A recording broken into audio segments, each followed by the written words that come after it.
In our biz, it would be impossible to be more versatile, well prepared, and well liked than Kenny Albert, the ultimate hat trick. Some kind words from ESPN announcer Steve Levy, and he could not be more right. Today, we are joined by the guy called the ultimate hat trick and one of the greatest play by play announcers in history, Kenny Albert. Kenny, welcome to the show. Thanks so much for having me, Chase. How are you?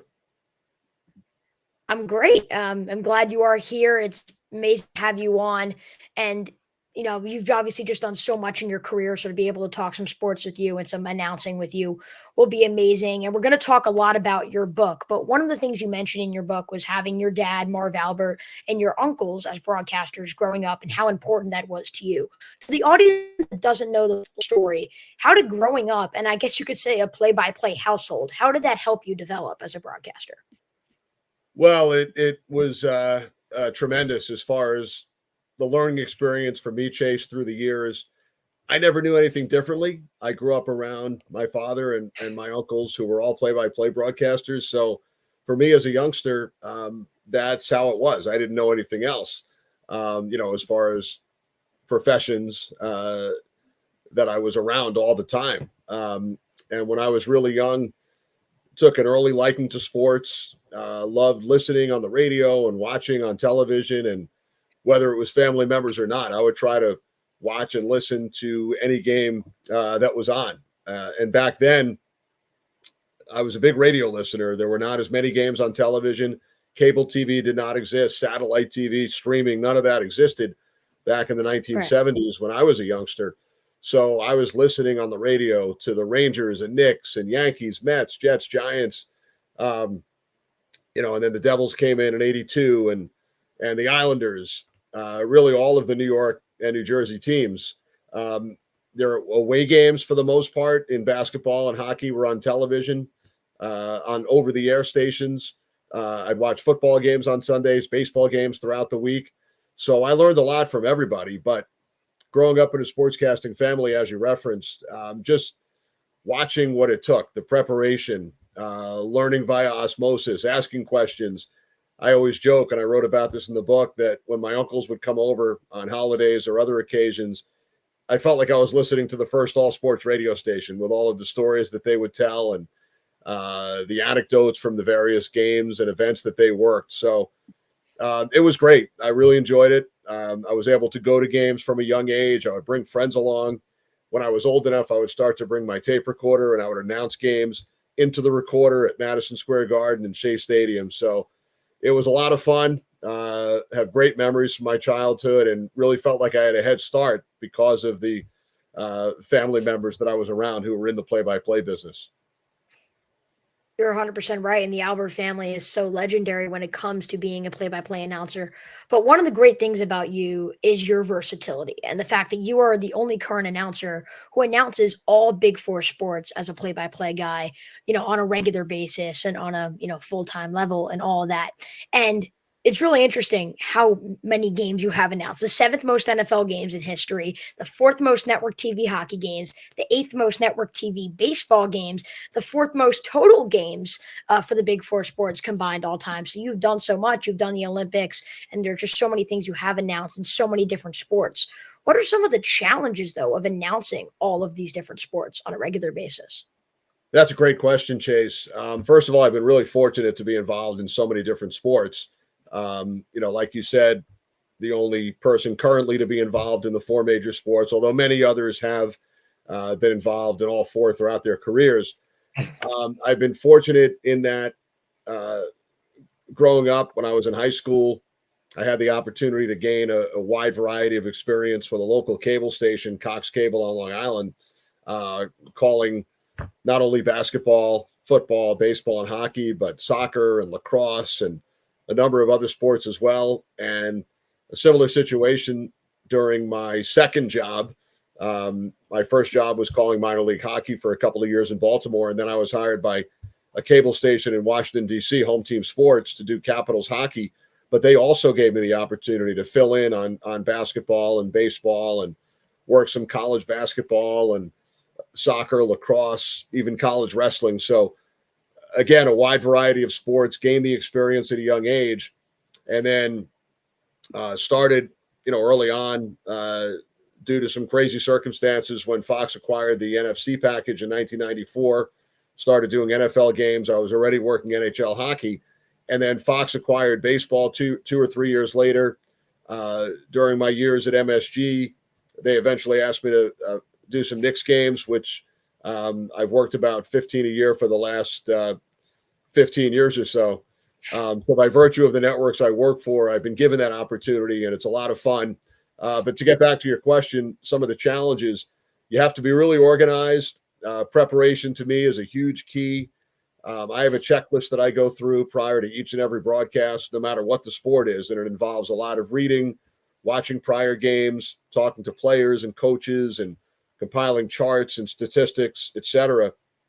So no matter what the sport is, the preparation is pretty similar. But there are some crazy times in October, for example, when I've done 4 sports in the course of a week or 10 days, Right. NFL games on the weekend, NHL games during the week, a basketball game or two. And some years I've also been involved in the baseball playoffs. So during those times, I feel, again, like preparation, organization is the key, getting ahead, not waiting until the last minute. I get a lot of work done in hotels, on airplanes, in Ubers and taxis, etc. So I try to take advantage of the time wherever I am.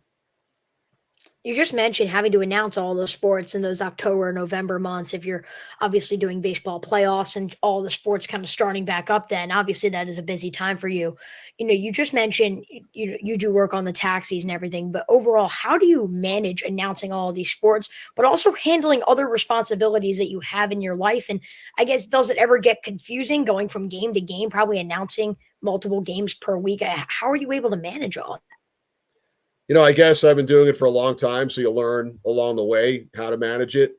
Um, Sometimes I do have to remind myself that in basketball, it's the shot clock, but in football, it's the play clock. And in hockey, you have the Florida Panthers, the Carolina Hurricanes, but in football, you have the Carolina Panthers, and there's a college team, obviously, the Miami Hurricanes. So you have to keep the team names and nicknames, front and foremost. You don't want to be confused once you're on the air. There are certain similarities to calling all the sports, and there are a lot of differences. I always get asked about the easiest and toughest sport to call. Most people figure that hockey would be the toughest. To me, it's actually the easiest. I've done it for the longest amount of time, and you're really just in the flow. The puck's in motion for 60 minutes. Obviously, there are whistles and stoppages, but Right. you're pretty much calling the game. Basketball is similar, but a little slower, more stoppages. Football is the most rhythmic, where it's one play and then it's 15 or 20 seconds. It's another play, 15 or 20 seconds. Baseball, to me, was always the most challenging of the 4 because I didn't do as many games as the other sports, and there was so much downtime.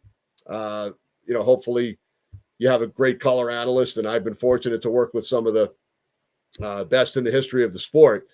But I think a lot's changed with the introduction of the pitch clock. I mentioned the play clock in football, the shot clock in basketball. Now I have the pitch clock in baseball, which has sped things up. So there's not as much time. It has the feel. It has more of a feel of a basketball or hockey game now.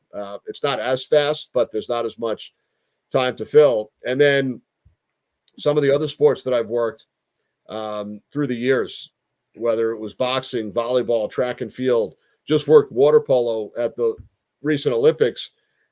I didn't know much about the sport 3 months ago and did a lot of studying, reading, watching prior events, talking to experts, learning the rules, the history, the strategy, the athletes, and it was a lot of fun. Now I feel like I'm an expert on the water polo rules. There are a lot of whistles, and I've been asked by several people over the last couple of weeks to explain the rules, which now I'm able to do. But I find those new sports challenging, but also rewarding in that you take certain sports that you might not have known a lot about, and all of a sudden you're asked to broadcast at a pretty high level. Olympic water polo, for example, over the last few weeks. And really, it was among the most enjoyable events. It's definitely up there among the most enjoyable events that I've ever done. It was a lot of fun. You just mentioned and absolutely about water polo, and we too did do it, and it was amazing to really watch you. And again, you've done so many different sports. It really is incredible how you are able to manage everything. You mentioned your analysts and how many good analysts you have worked with in your career. Explain to us really the importance of building a good relationship with your analyst in this industry.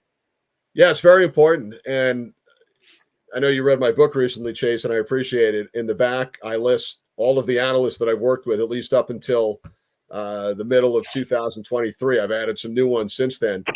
And I might hold the record. I've worked with over 250 color analysts in the various Wow. sports, and I've really enjoyed each and every one of them. I can't say there's one that I did not enjoy working with. Now, some of them I only worked one game with, others I've worked for 10, 15, even 20 years in the case of Dave Maloney, Moose Johnston, 10 years on NFL games, going on year 5 with Jonathan Vilma, worked 7 years with Tim Green, Eddie Olczyk and Brian Boucher on TNT. We worked together at NBC, so we've been together for several years. But it is important to build that chemistry and get to know your analysts both in the booth and away from the booth.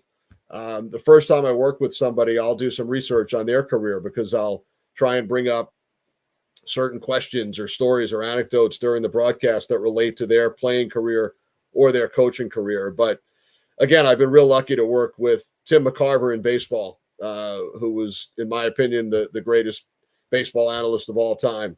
I've worked with some of the top hockey analysts in the business, Walt Clyde Frazier on basketball. I've worked NFL games with Troy Aikman and several other Hall of Famers. So Rondé Barber for 3 years and Anthony Munoz for a year. And I've worked with Joe Theismann and Ron Jaworski and Kellen Winslow and Dan Fouts, Terrell Davis, so many others, John Lynch, Charles Davis, some of the top analysts in the profession. So I've learned a lot from them as well about their sport, about the strategy, about what they're looking at. So that relationship that you asked about with the analyst is very important. It sure is. But at the same time, I'm sure there is a difference between announcing a Stanley Cup final like you have and then announcing a week 5 football game. How does your call change depending on what kind of circumstances there are going on in the game and the importance, I guess you could say, of the matchup? Right. It's a good question. I mean, I try to prepare the same for every broadcast, whether it's a preseason game or the Stanley Cup final, but certainly the energy, the adrenaline, the emotion is going to be a lot higher during a Stanley Cup final than game 27 of the regular season. But the preparation is the same. The fundamentals are the same. Um, whether it's week 1 of the NFL season, week 5, week 17, or a playoff game, I try to do the same job, the same prep. But of course, if it's a playoff game, and I've had the pleasure and honor of working 5 NFL playoff games, again, the excitement, the adrenaline, that's all going to be a lot higher than it is during the regular season. But we've had a lot of big moments, during regular season games as well. Just 2 years ago, I was working the game in Las Vegas against the Patriots when they had the crazy play at the end with the laterals and the Chandler Jones interception, Oh brought my it back gosh, to a it's crazy. touchdown, game-winning touchdown with no time on the clock. So you never know, during any game, you never know what you might see because oftentimes it's something that you haven't seen before and you have to find a way to describe it and make it entertaining and exciting for the viewers who are watching. You mentioned it a little bit in your book. You actually did mention that game and that play specifically. What are some other memorable moments that you've really been able to cover in your career that really stand out? Yeah, there are so many, so it's hard to narrow it down. And I do write about a lot of them in the book, but one of them that I get asked about more so than others is the Jose Bautista home run and bat flip in 2015 with the Blue Jays against Texas in the American League Division Series. That was a huge moment up in Toronto. I was calling that game with Tom Verducci and Harold Reynolds. So that one certainly stands out. In hockey, the various Stanley Cup finals, I've called 2 on the TV side, 8 on the radio. The Rangers winning the Cup in '94. I was working for NHL radio at the time, so that's certainly up there. Calling 2 Stanley Cup finals on the TV side, Tampa Bay in 2021, Vegas in 2023. Football, there are probably too many to name, but just a couple that stand out are the Victor Cruz 99-yard touchdown for the Giants against the Jets back in 2011, which helped springboard the Giants into the playoffs, and they wound up winning the Super Bowl. The play that I mentioned in the Raiders Patriots game a couple of years ago. You were too young to remember a lot of these, but I had the game when Terrell Owens stomped on the Cowboys star back in the early 2000s after scoring a touchdown for the 49ers. The game when Michael Vick, as a second-year player, had an incredible 40-plus yard touchdown run for the Falcons in Minnesota in overtime to win a game. So there have been some others. Playoff game in 2012, 49ers and Saints. There were 4 touchdowns in the last 4 minutes, both teams going back and forth, up and down the field. Drew Brees and Alex Smith were the quarterbacks. Vernon Davis caught the game-winning touchdown. So that one's certainly up high on the list as well. Yeah, and I think that is kind of the privilege of doing this for so long as you kind of go along with some of those great moments. One of the things you haven't been able to get to, and you mentioned it in your book, is a no-hitter or a perfect game. And it's lined up for you multiple times, but it just hasn't happened. I think that is a great segue. We've talked about it so much. That is your book. I have it right here on Mike for All Seasons. For the audience, I just read it, I think, as Kenny mentioned earlier.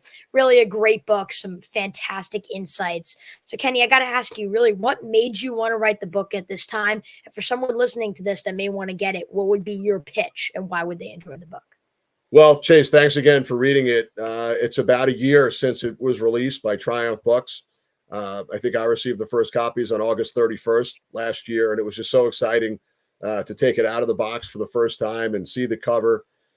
I had always thought about potentially writing a book. I felt like I had a lot of stories, many of them that we've just talked about over the last little while, and I speak at a lot of broadcasting camps, as you know, every summer in the New York, New Jersey area, and wind up sharing a lot of the same stories and answering a lot of the same questions. So I figured it might be a terrific learning tool, research tool for youngsters such as yourself. And during the pandemic, I found myself, as we all did, with a lot more time than usual. So that's when I started putting an outline together and writing sample chapters, and connected with a book agent who connected me with the publisher, Triumph Books, out of Chicago. And it took about 2.5 years between the writing process and the editing, but it was a lot of fun. Wrote it myself, had a lot of help from my family, my wife and kids, but no ghostwriter. Wanted to do it myself. I felt like it was my words, my stories. So it starts with a chapter about my early life. Born 3 months premature, spent 2.5 months in a hospital incubator, weighed 1 pound, 15 ounces when I was born. Then my early life growing up, like we talked about, in a sportscasting family. Then into my first job in high school, working for Cox Cable, and going to NYU, calling basketball games there, getting hired by the Baltimore Skipjacks. And then a chapter on each sport, each of the 4 that we talked about, a chapter on color analyst, a chapter on travel stories, a chapter on how we did things during the COVID pandemic, a chapter on the Olympics, a chapter on paying it forward. So it was a lot of fun. I'm so glad that you enjoyed it. And hopefully some of your listeners and viewers can pick it up as well. It's available on Amazon. You can Google it, A Mike for All Seasons. And, one of the things I'm most proud of, the forwards were written by Wayne Gretzky and Walt Clyde Frazier, 2 unbelievable athletes and even better people that I've had the opportunity to work with through the years. And the fact that their names are on the cover underneath mine, it's kind of surreal every time I look at it. It really is. I mean, all these people that that think so highly. I mean, even just the back of the book, you look at the names: Mike Breen, Joe Buck, Marv Halber, Rondé Barber, Steve Levy, we mentioned, Mike Tirico, all these guys. It's incredible. All these people that have so much respect for you. And yeah, that they were all just so kind to take part and participate. So, that's a huge part of the book as well. It's amazing. Kenny Albert, personally, you're an inspiration of mine, being able to do all of these sports at a high level in play-by-play announcing. It's incredible. What would be your biggest piece of advice to me or another aspiring play-by-play announcer listening to this right now?